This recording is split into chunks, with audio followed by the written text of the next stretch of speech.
And welcome back to the ABC Election Centre in Melbourne. The ABC Southbank studios have never looked so good, and we are now well after 9:15, and it has been a thumping election win for Daniel Andrews' Labor Party at the moment, picking up 12 seats, and that tally could go much higher. Anthony, take us through them. Well, let's have a look at the overall figures. As I said, we've been correcting this all night. 43.8 for Labor, 29.9 for the Liberal Party, 5% for the Nationals, 10.4 Green, 10.9% others. Let's just have a quick look at some of the other parties. We've got Animal Justice on 1.6%, the DLP on 0.6%, Reason Party 0.3%. None of them had a major impact tonight there, but that's the vote they've got. Most of them haven't contested that many seats. Anyway, the change in vote from the major parties: Labor up 5.7%, the Liberal vote down 6.5%, the Nationals down 0.5%. And let's have a look at the two-party preferred. It's a 5.9% swing across the whole state. Let's have a look at some of the other options I've got for this. In the metropolitan area, the two-party preferred swing is 8%. In the rural and regional areas, 1.1%. So this has been decided in Melbourne. Eastern Melbourne, the swing is 7.3%. That's why Labor's been picking up all those seats. Southeast Melbourne, everything that's south of the Monash, 9%. And if you look in north and west Melbourne, where the Labor heartland is, 8%. And just as a little add-on there, in the Southeast Rail Corridor, there's an 11% swing. So all that talk about, I think we sent Raph Epstein off with his rail card down there, with his Metro card down to the Mikey card down to Frankston. I think he's ended up having to pay the Eastlink toll to go up to the eastern suburbs. But anyway, if we look at the chamber, it's from the rail to the roads, yes. Let's have a look at who's won seats. We've given the Labor Party a definite 58. Liberals 15, Nationals 5, Greens 2, others 2. I think my likely will work. I'm not sure how many extra seats I get there. No, it doesn't make much change. So I'll go straight through to the prediction. And the prediction is Labor on 61 and a majority of 34, which is nothing like the close result everyone was talking about before the election. Well, you're right, Anthony, because Raph was exploring the southeastern corridor on the train a bit earlier, but he has headed east because of tonight's results, and he joins us now from Ringwood with an ALP candidate who has unexpectedly won tonight. Yes, he looks like being the MP for Ringwood, Dustin Hulse. Dustin, thanks for joining us. Thanks, Ralph.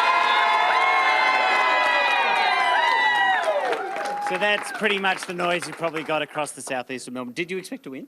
Look, we campaigned really hard, Raph, and we didn't take anything for granted.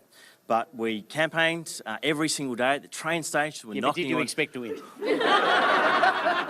Look, tonight I think it's an unexpected result, but we are so proud of what we've achieved here as a group of fantastic Labor volunteers, and we're proud of just the fantastic responsibility that people of this district of Ringwood have given us, and we don't take it for granted. Can I ask why you think there's been such a resounding victory for Labor, especially in this part of Melbourne? They went big on crime. There's a reasonable amount of crime in this part of the town. It's worse in other spots. What were people saying to you about what they wanted? Why such a big result? Well, what the Labor team here across Victoria has done is presented a vision for the state. It's not short-term thinking, it's long-term thinking. It's about creating the infrastructure that we need for the 21st century. It's about investing in public hospitals, local schools, building the infrastructure, whether it's the suburban rail loop, whether it's there wasn't a lot of largesse coming your way. So in some of the other seats, the more marginal seats, the Sandbelt seats, there was more Labor government money. You didn't get as much here. So why did that resonate here, even if you're not getting as much of the pork barrel? Well, I think that we sort of underestimate the people of this area, the eastern suburbs. We're not as conservative as people would have suggest. Yeah. This is a region within our city that wants really strong leadership. It wants leadership that listens and acts. It's more progressive than we thought. Yeah. And so now is the time for Labor and for all of us in the eastern suburbs to continue that vision that Daniel Andrews and the Labor team has set. You've won this unexpectedly. We are within, your electorate is entirely within the federal electorate of Deakin, held by the former Liberal Minister Michael Sukkar, one of those who helped organise and helped push for. He would dispute that, but was some of the Conservative forces that led to Malcolm Turnbull's downfall. What do you think the people in this part of the world feel about the Federal Liberal Party? I think a classic example was the plebiscite on same-sex marriage, and the people of the seat of Deakin voted resoundingly for that, and our sitting member was opposed to that. And so we're more progressive than, as I said, as people would have us suggest. And I think that Shireen Morris is here somewhere tonight, our federal Labor member. And she's the type of candidate that the people of the seat of Deakin want. They want a progressive, intelligent candidate that's going to fight for them, listen to them, not take this community, this electorate for granted, and to work towards that end. Okay. Guys, that's the sort of cheer you're going to be hearing across the southeast, well, across many, many parts of Melbourne. Back to you. We can hear it. Thanks very much, Raf Epstein, there with Dustin Howells. Pleasantly surprised, actually no, thrilled. Absolutely surprised. I think no one's more surprised than Dustin Howells that he's an MP tonight. Again, another reflection, if any reflection was needed, of the true wipeout of the Liberal Party in the eastern suburbs of Melbourne. We are going to hear very shortly from the Premier, Daniel Andrews, who is about to arrive at the Village Green. Village Green. Where is that, Jill Hennessy? It is near the corner of Springvale Road and Ferntree Gully Road, very close to Daniel's electorate, and also in Mulgrave, the site of Old Kids in the Kitchen concerts and clearly taking the ABC coverage. Hello, everybody. Not that I went there underage or anything. Oh, right, okay.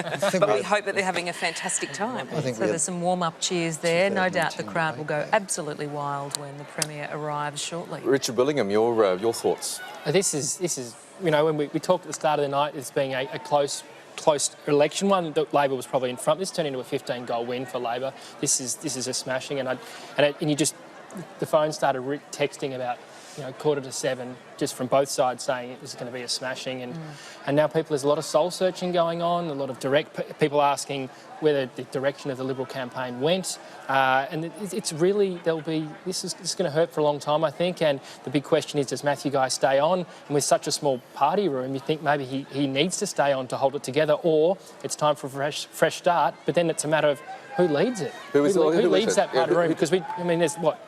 Anthony was projecting, 17, 19 seats? I mean, that's 15 seats for the Liberals to choose their next leader. If Matthew Guy doesn't stick around, that's a huge job. And if John Pizzuto doesn't survive the night, and apologies, we're not writing you off altogether, but you're clearly got a difficult road. Pessimistic, clearly touted as a leader in waiting.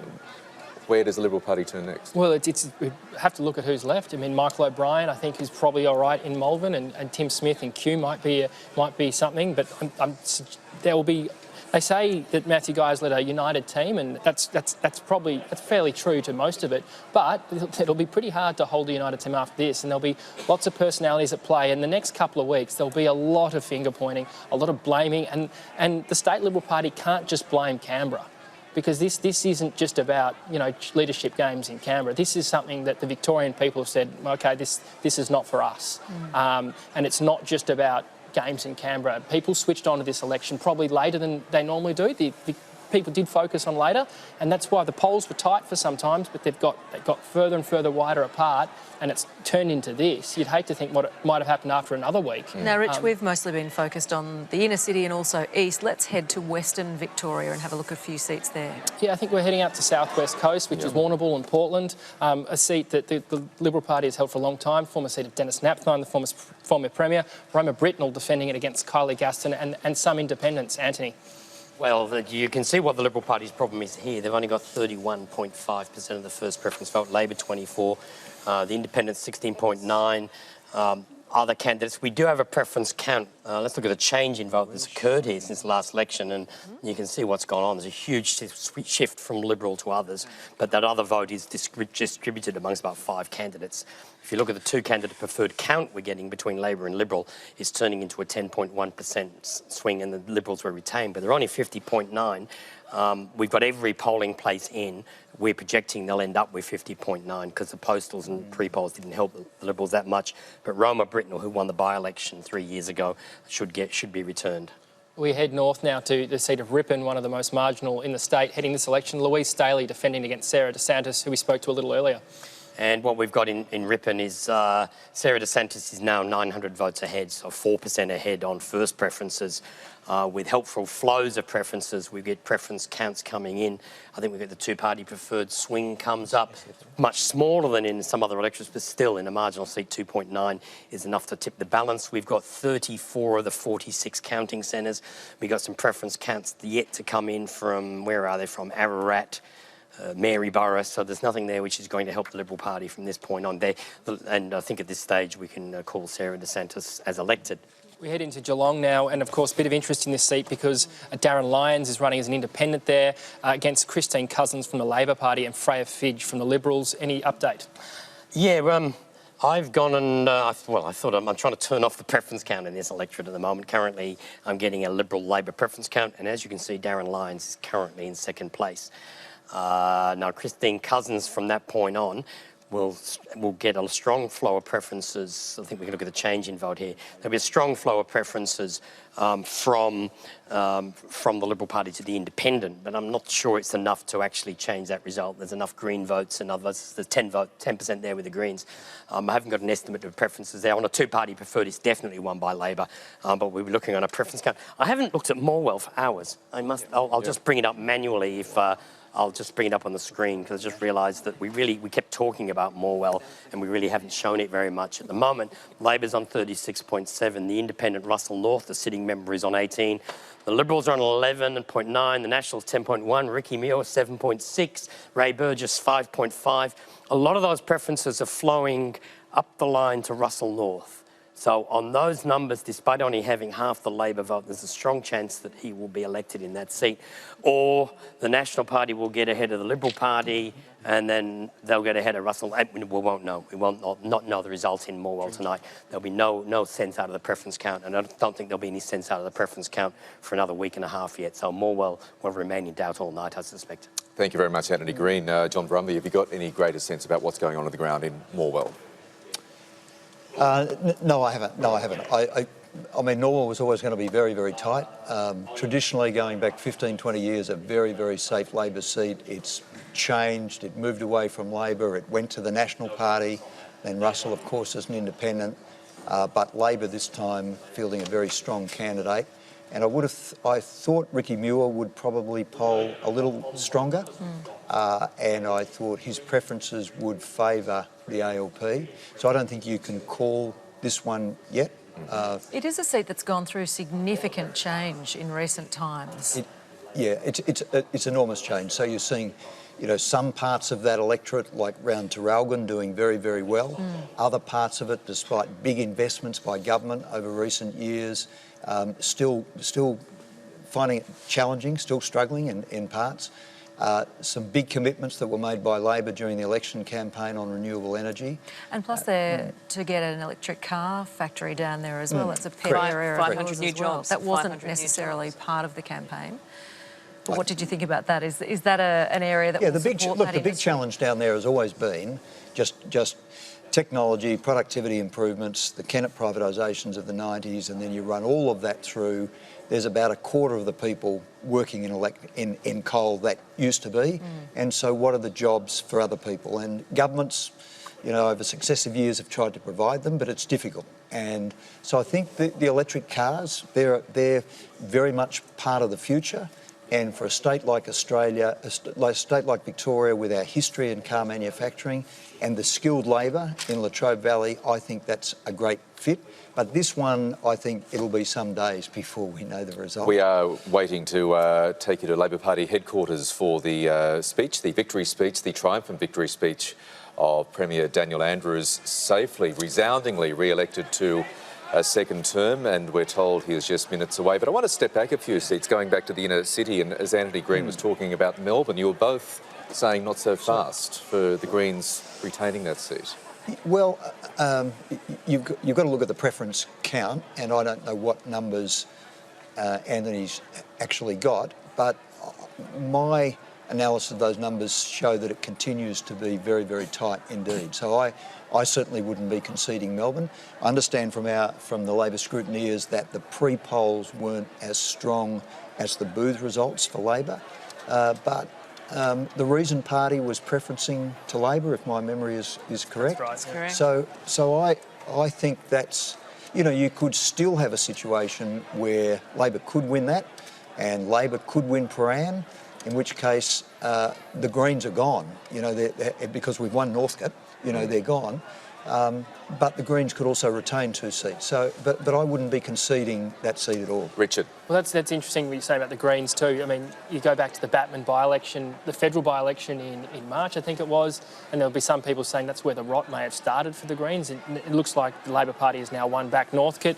Obviously, be some questions there. They didn't get near Richard Wynne today, so all eyes for the Greens. You're guessing are now on their 2 seats they do hold in Melbourne, which you know the computer's telling us is very close, and then Paran, which could take days as well. So probably not a great night for them either. I think it's been a wipeout for the Greens, I really do. The tofu curtain's been shredded a bit. The hipster-proof fence has been moved. Whatever kind of quirky saying that people like to use, I mean, the reality is that the Greens put themselves forward as they are a big political operation, and you know, looking at this result, they have stuffed it. I think one of the other interesting observations, I think someone mentioned it before, just on progressive policies, but you think of the Andrews government and Jill Hennessy's role in this as well, the debate on voluntary euthanasia, which was a very difficult debate and a very sensitive debate, and then the safe injecting rooms. So policies that 20 years ago would have been extremely difficult, but it hasn't seemed, you know, if anything, it's strengthened the Labor vote. It hasn't worked against it. Right, we were talking about Richmond a short time ago. Madeline Morris is in Richmond at the moment, and she's with Richard Wynne, who has managed to hold off the Greens tonight. Madeline. James will be introducing. Yeah, we should go to James Molino, the Deputy Premier. What a night! What a night! Can you believe it? 4 years ago, we made a promise to the people of Victoria, and we promised to build more schools and upgrade schools. We promised to end the war on our paramedics and invest in our health system. We promised to build road and rail and create thousands of jobs across this state. That's what we promised to do.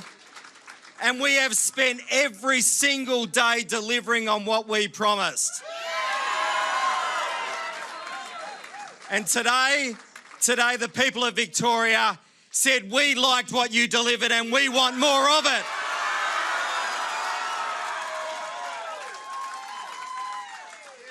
And I remember 4 years ago, and that very first day at work, and Daniel said to me, we ain't going to waste one single day. Ladies and gentlemen, friends, comrades, our leader is the bravest, the most astute leader that I have ever worked with.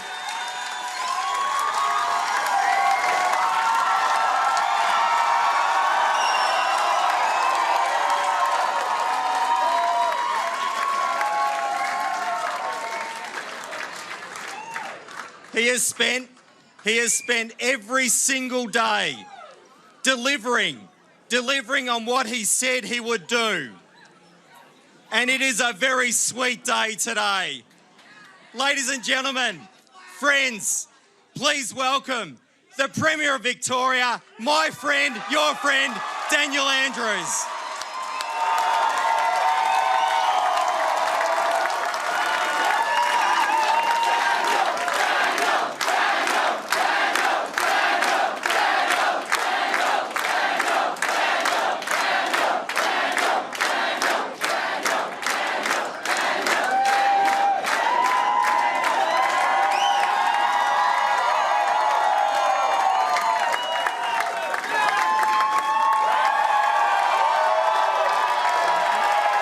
And Daniel Andrews, he wants to get to the stage, but he's being mobbed by happy supporters there.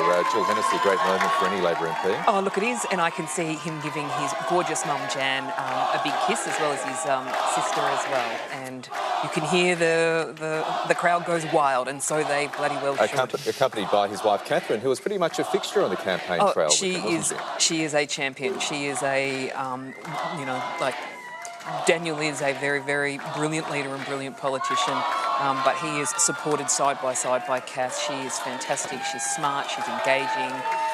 She's, helped make our campaign, a really human and fun experience. Big smiles there at Labor Party HQ. And Daniel Andrews has presented a fairly sort of zen front, really, hasn't he, during the campaign? He's been very relaxed. Been far calmer than me and many others. And I think he really has taken this view, and it's something that he has counselled some of us on, to say there's not a lot you can do. Once, campaigns are like you're like pushing a rock up the hill like Sisyphus. Once you get to the top and get it over, you've got to really, really hope that it gets down, although Anthony's correcting me on my Greek mythology history. He is such a pedant, yes. Anthony Green. Quelle surprise, Anthony. Yeah, Quelle and surprise. clearly it's safe enough for the volunteers to don the red T-shirts. Well, we don't run away from the fact that we had a big ground campaign. He's about to speak and, people are tired of me speaking. But we don't run away from the fact that it is our volunteers that have helped bring this home, and we don't shy away from that for a moment. Okay, Daniel Andrews moving up to the microphone. Punching here.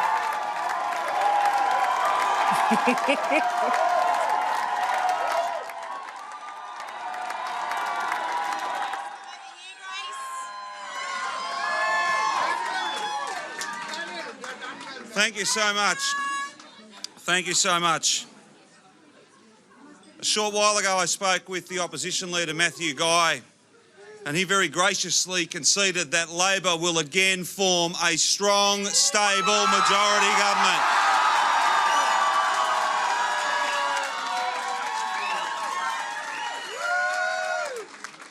On your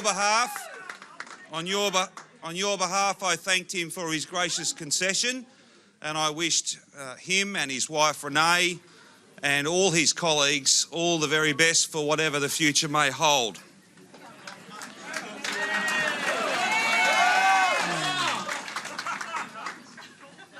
Friends, the people of Victoria have today overwhelmingly endorsed a positive and optimistic plan for our state.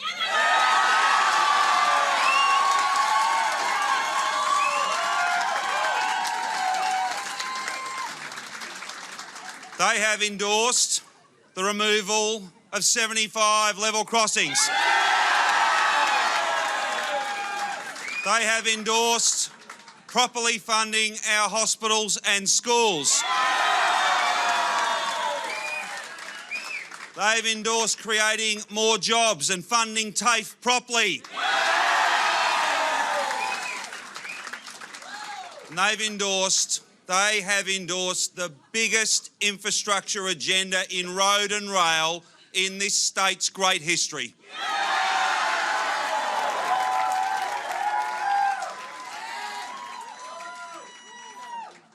They have, in record numbers, at the same time, rejected the low road of fear and division. And for that, I am very, very proud.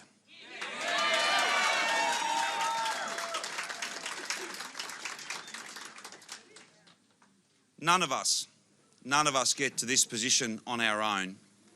And I want to thank a number of people and then make a few comments just at the end about the future.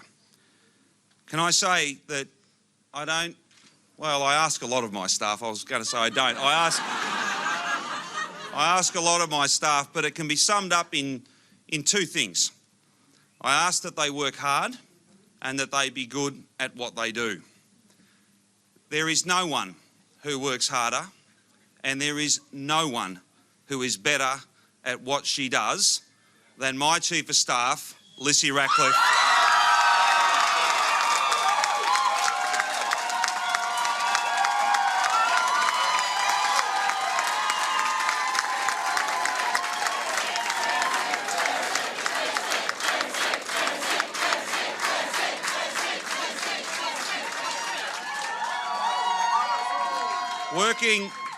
Working together with our outstanding State Secretary and his team, Sam Ray.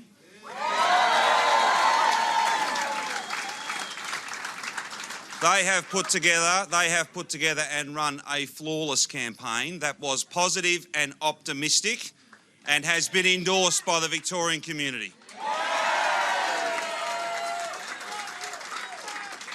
I want to thank my good friend, my very, very good friend, my Deputy Leader, the greatest Education Minister this state has ever had.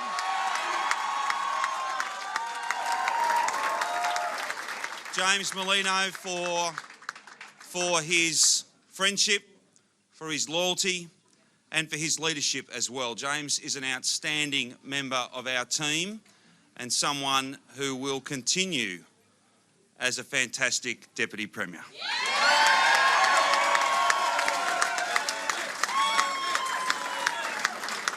In speaking about leadership of our parliamentary party, can I also pay a special mention to my very good friend, someone I have worked so closely with in these last 4 years and in the 4 years that saw us form government in 2014, our leader in the Legislative Council, Gavin Jennings.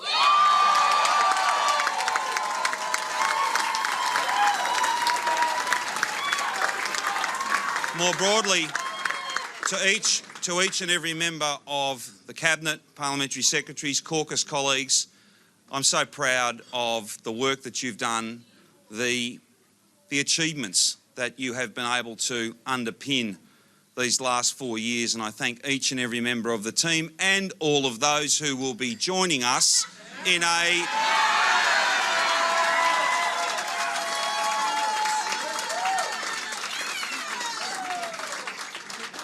a strong, stable majority government.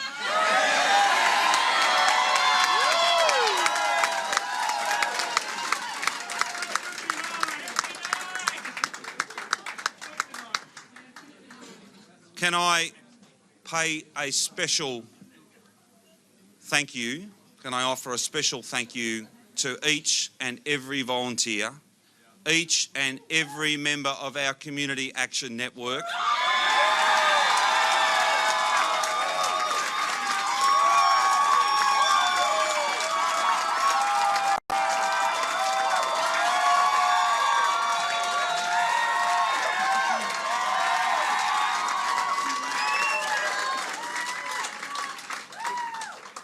by telling your story, you help Victorians tell their story. By knocking on doors, making phone calls, handing out how to vote cards today, all the things you've done, the tens of thousands of hours of work, on behalf of everyone who relies upon a Labor government for a fair go and opportunity in life, I say thank you so much.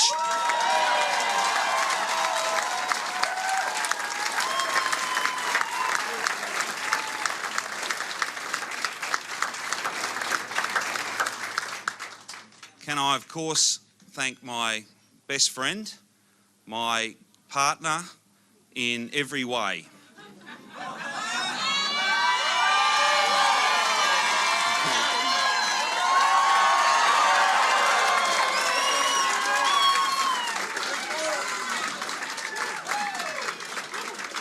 And to the three to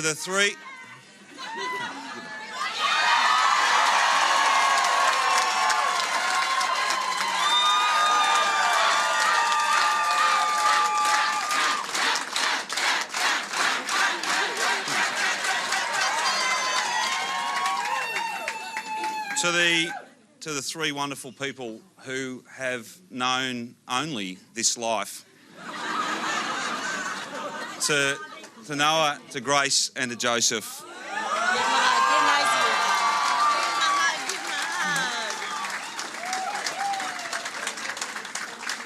They're what it's all about. They're the future. They are the future, and that's why we fight so hard for the things that we believe in. Friends, we are the most progressive government in the nation.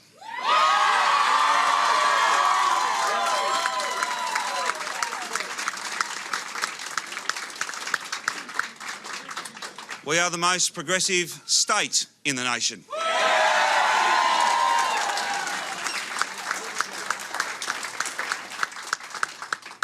We live our values, we keep our promises, and we get things done.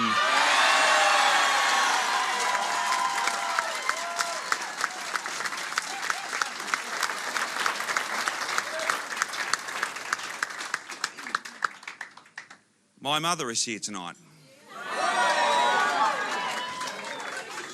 And for all that she has given me, I will never properly be able to say thank you. But I say thank you.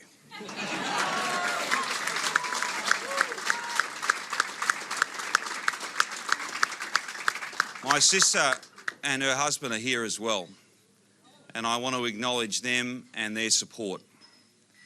There is one person who is not here tonight, and the seeds of this victory are in something he said to me many times when I was a much younger person. He said to me often, indeed always, say what you do and do what you say.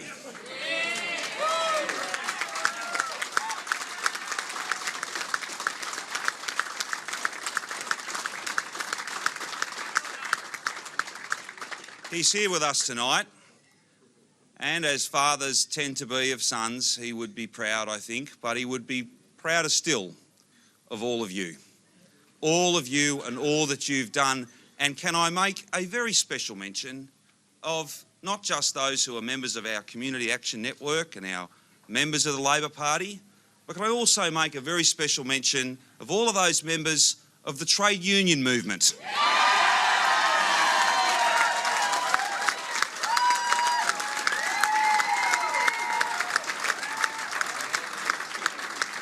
The Labor Party is strong. The Labor movement is even stronger. He would be very proud of all that we've achieved together, and he would remind me that it is our job to be back at work on Monday morning.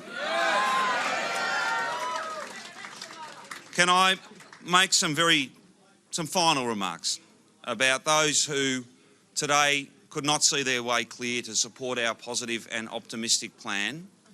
We will still govern for you. We will govern for all Victorians.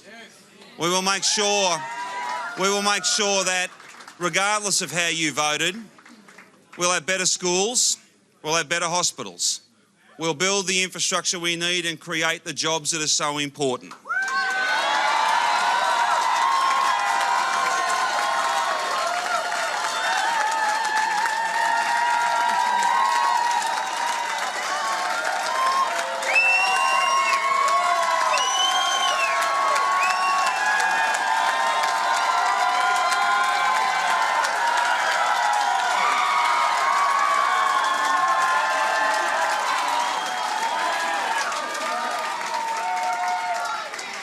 But most of all,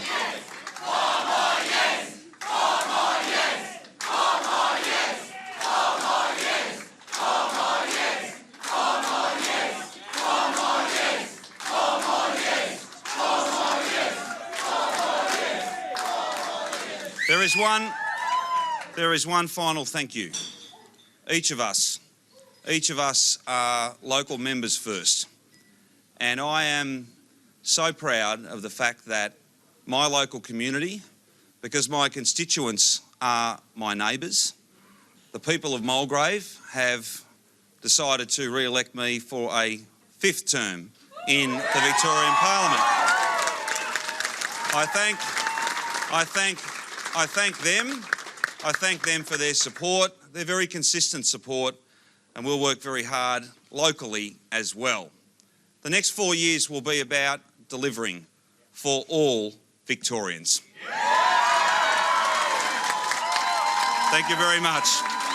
Thank you.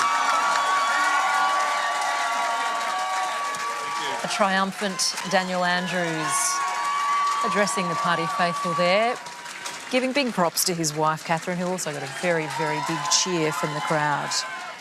Described the Labor government as the most progressive government in the most progressive state in the nation.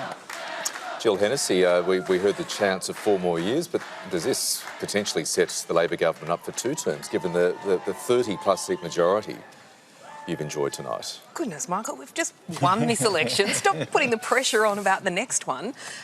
You know, this is a stunning result, and I'm, you know, obviously not going to lean into what's going to happen in another 4 years' time. But if we compare the Brack slide to the Dan slide, that was a really critical big victory in 2002, and it enabled a very good government with Steve Bracks and John Brumby to undertake really important things around economic reform, the Victorian economy, to get a pipeline of all of these wonderful world-class hospitals built.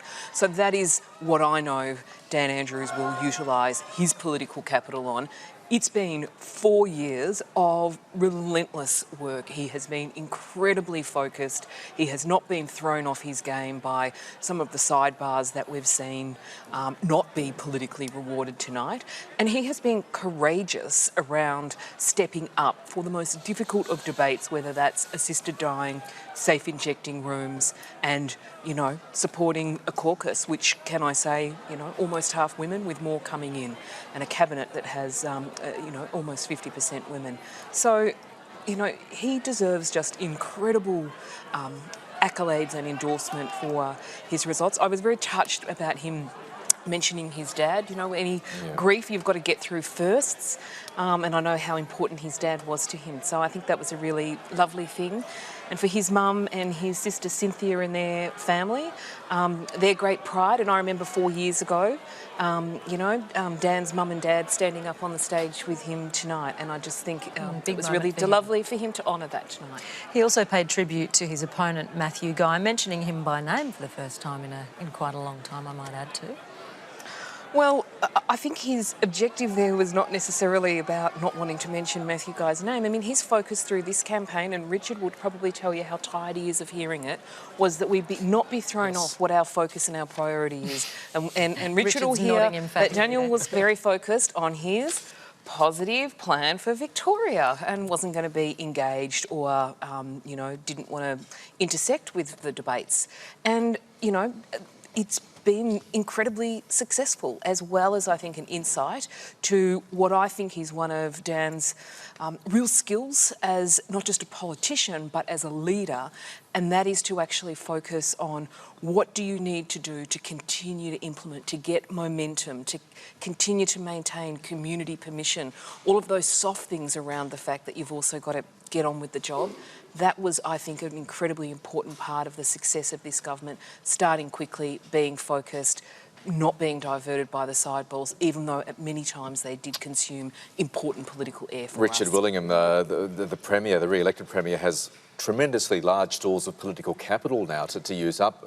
How will his strategy change, if at all, in the next 4 years? Well, I guess they'll have to be careful that they don't just, you know, go too hard. You have to manage these things properly. It'll be interesting to see how the upper house falls, and if they get enough numbers there or a workable crossbench, if that falls their way. I just wanted to pick up too something he said in his speech, that Victorians are rejecting fear and division. It was a little bit of a backhander towards the Liberal coalition campaign about particularly crime, and not everyone in the coalition did this. Let's put that up on record. But there were some people who were accused of dog whistling at times, and it was a bit of a barb that, you know, Victorians, and kept talking about progressives.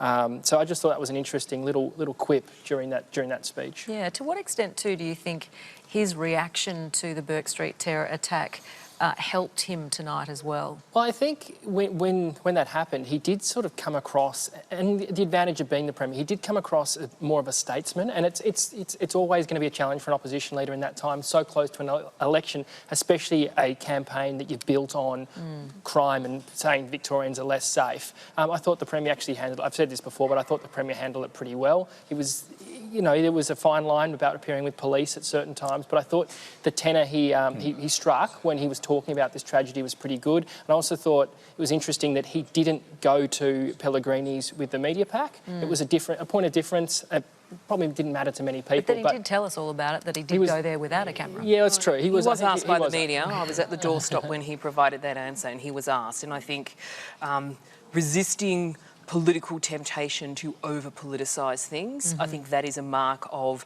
mature leadership.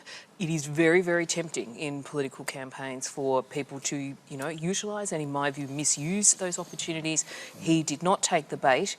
In terms of standing up with the Chief Commissioner, you're still the Premier. caretaker conventions are about making major policy decisions. He's still got to be at all of the security and emergency subcommittee meetings and do his job, and that's exactly what he did. It has been an electoral bloodbath for the Victorian Liberal Party. Here now to wrap it all up for us tonight and all of its ugly glory, I guess, is Anthony Green. Hello. Well, let's have a look at the votes again. Labor 43.4 is our projection. It's coming down towards sort of the level, 29.8 for the Liberals, 5.3 Nationals, 10.3 for the Greens. The change in vote, 5.3%, up Labor, 6.7 down Nationals. The two-party preferred result, 58%. That is Steve Brack's won 57.8 in 2002 and won 62 seats. So at this stage, the two-party preferred is on track to be better than Labor's 2002 result. That is also 4 to 5% better than all the 5 final opinion polls, which is the most out I've seen opinion polls in a very long time in this country. If we go and have a look at the chamber, what we're seeing on the chamber, I'll just go straight through to the prediction because you've been looking at the numbers across the bottom there.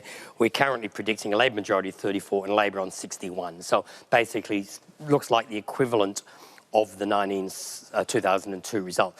Let's have a look at this map again. Here we are. Let's go into Melbourne here. That's the result from last time. A couple of Green seats, Labor, everything to the north. Liberals in this band through here. Yep. Labor all red down there. Now, let's have a look at the current prediction. Bang, red, all through there. Look at that, Brighton. Now, I just checked.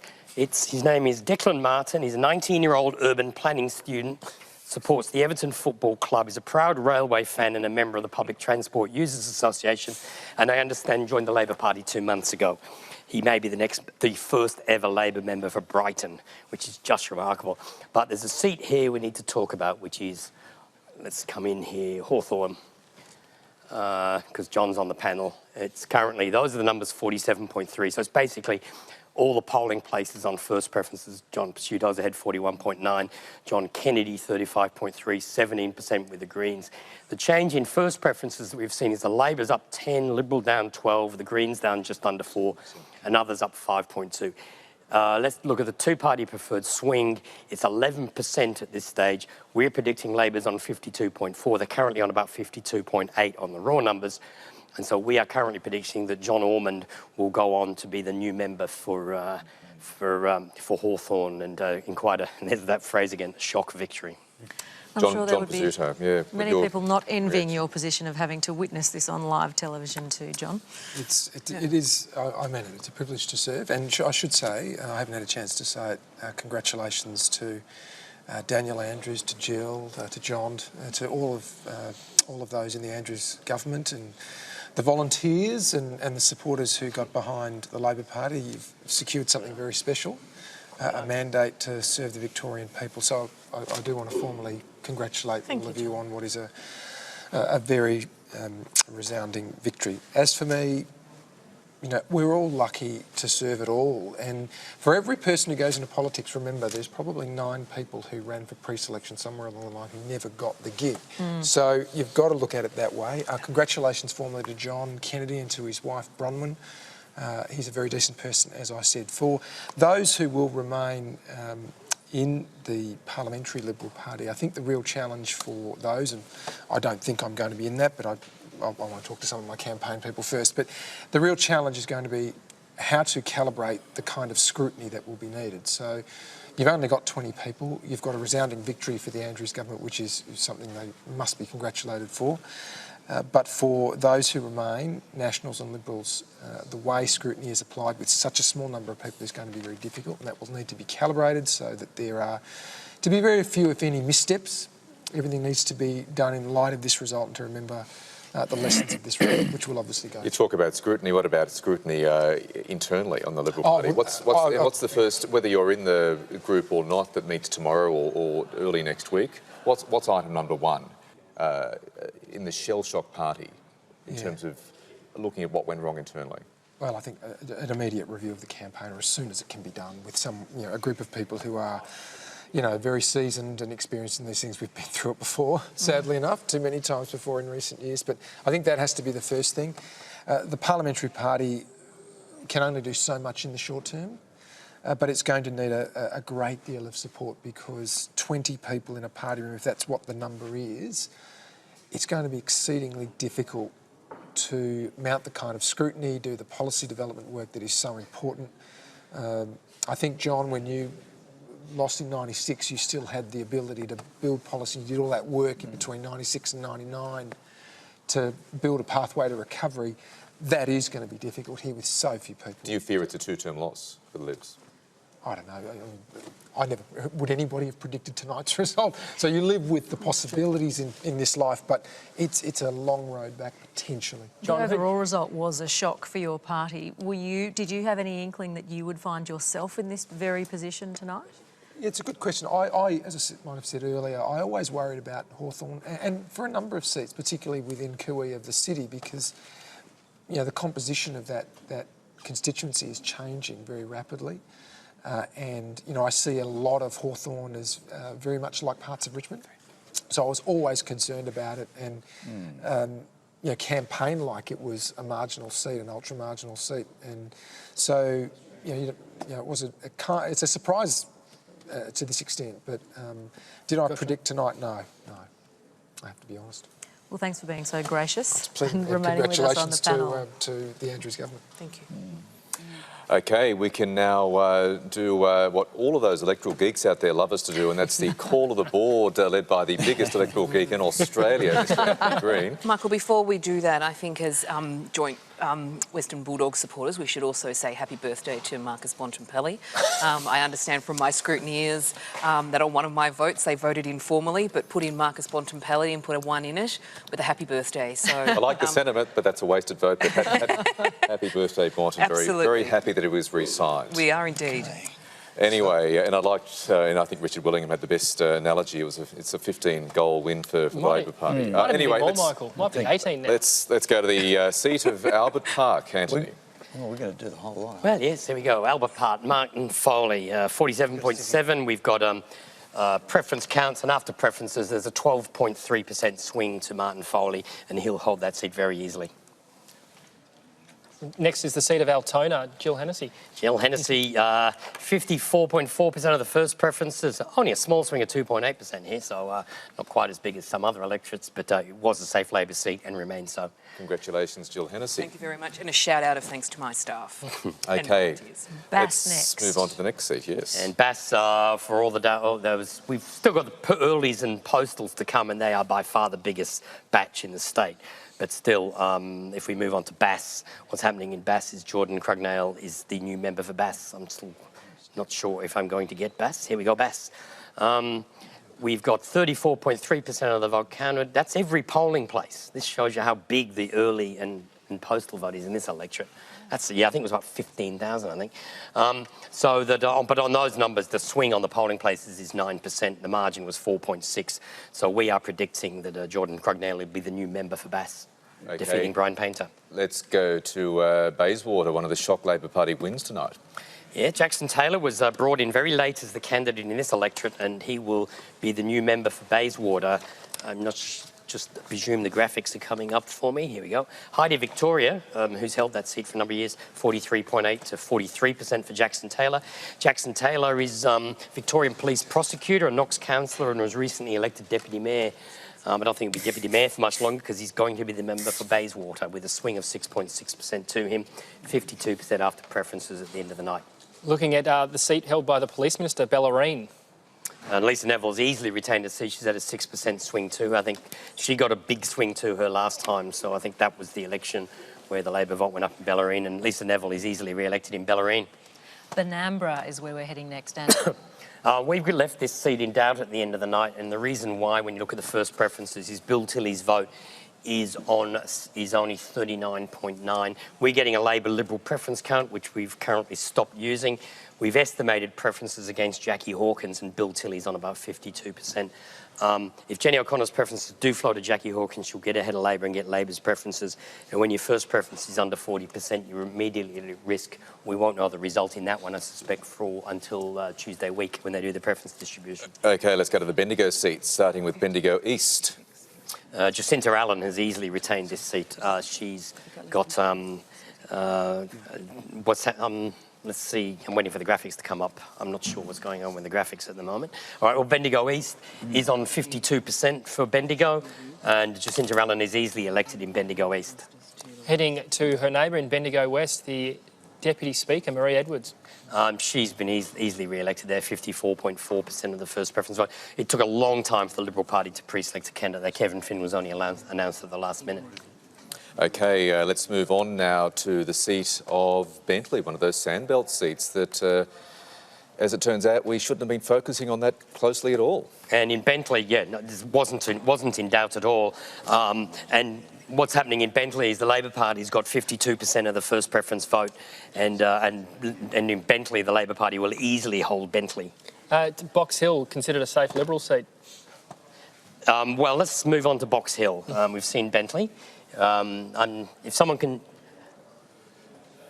can just give me, I'm just getting some problems with the call of the board.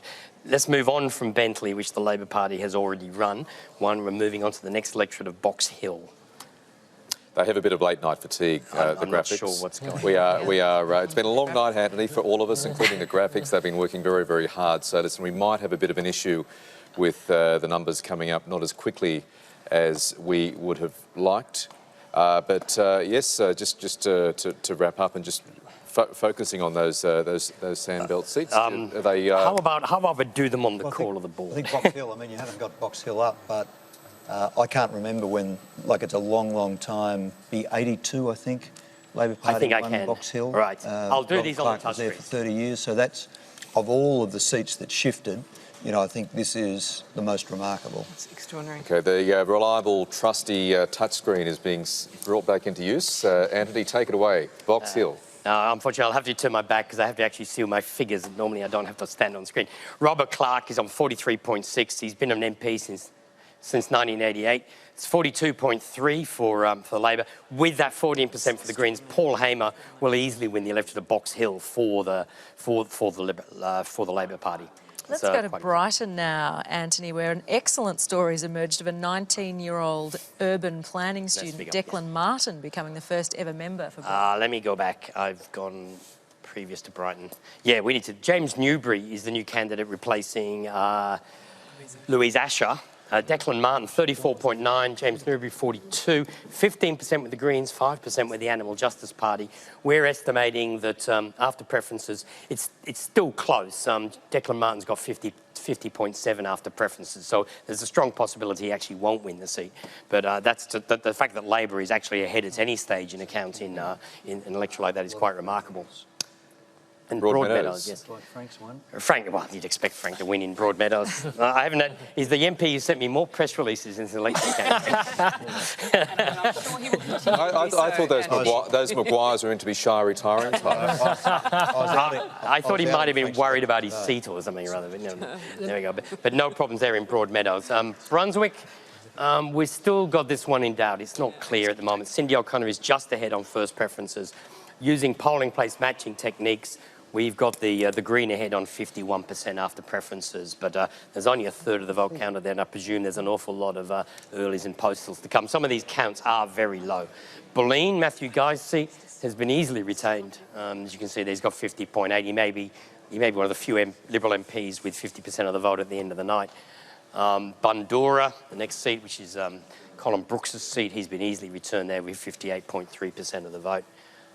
Buninyong, Michaela Settle. She replaces Jeff Howard, who's a long-serving member there in Buninyong, and Ballarat East, as it used to be. So she's got 49.5% of the vote and will easily win that seat. Burwood, one of the gains for the Labor Party. Graham Watt defeated by Will Fowles. Will Fowles, there was a by-election for East Yarra in 2002, which he came in with a whisper of winning.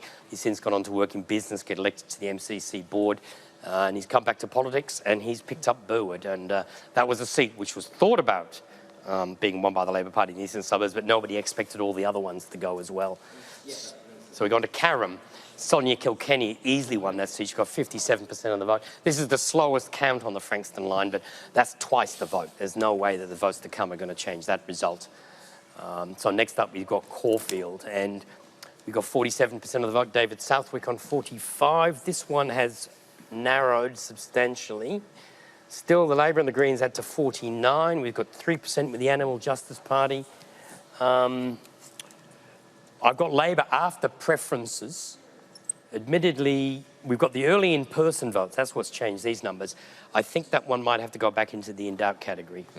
We've got some of the votes. We've still got the postals to come. Yes, we've still got the postals to come. So Caulfield remains in doubt at the end of the night. Clorinda, Mang Hiang Tak, is replacing Hong Lim in that electorate. Let me get my seats back. Doing this under some difficulty tonight. Very safe Labor electorate has been retained. Cranbourne, the biggest electorate in the country, in the state, with 61,000 voters. Pauline Rich is 54% of the vote. Admittedly, only a third of the vote, but she will go on to win that seat easily. We sort of got some very slow counts in some of these electorates with lots of votes. Croydon, I haven't looked at Croydon for a while. David Hodgett, the Deputy Liberal leader, he's in doubt at this stage. He's only on 50.1 after preferences prediction. So even Croydon is in doubt at the end of the night. If his vote needs to be a little bit higher. A lot of votes to come, but that's, again, another close seat. In Dandenong, Gabrielle Williams on 67%. She'll win that seat easily. Eildon in Central Victoria. I've missed one there, haven't I? Gippsland East. What happened here? Previous. We're having some difficulties, obviously, tonight. Frankston. I don't know, how did I go through all those pages? I think the call of the board is turning out to be a bit of a disaster. It's a speed calling of the board at this stage. No, let's go back to... I'm trying to get back to Eildon. I don't know how I ended up here. Eildon. Vicky Ward is on 50%. That's Eltham. Eltham, sorry. Eildon.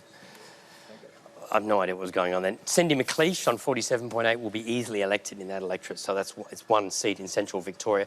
The Liberal Party have done much better in regional areas than they've done in Melbourne itself. Vicky Ward easily re-elected in Eltham, getting more than 50% of the vote at this stage. Danny Pearson is re-elected in Essendon with 47% of the vote. Euroa is held by, Evelyn first. Bridget Valance is, I missed Euroa. Where did Euroa go? Bridget Valance replaces Christine Fife in Evelyn. Let's go back to, why can't I go back to Euroa? Euroa. He's not going to give me Euroa, unfortunately. No. Look, I'm having some, unless they can pick up the call of the board somewhere else, we're just going to have to drop that. We can't get the technology to work, unfortunately. Yep. So, but look, through the rest of the numbers, everyone should go and look at the ABC website. We've got all these numbers on the ABC website. We can't bring them up on the screens, unfortunately, but if people want to go and look at the ABC's website, it will continue to update through the rest of the night. So all this talk of the early and the postal votes, that's all still there. But what I will do is one final wrap of the figures, I think, for the end of the night. Let's go back to the map, home. Let's look at those primary votes again. 43.3 for Labor, 29.9 for the Liberals, 5.3 for the Nationals. Change in vote, again, 5% up for Labor, just under 7% down for the Liberal Party.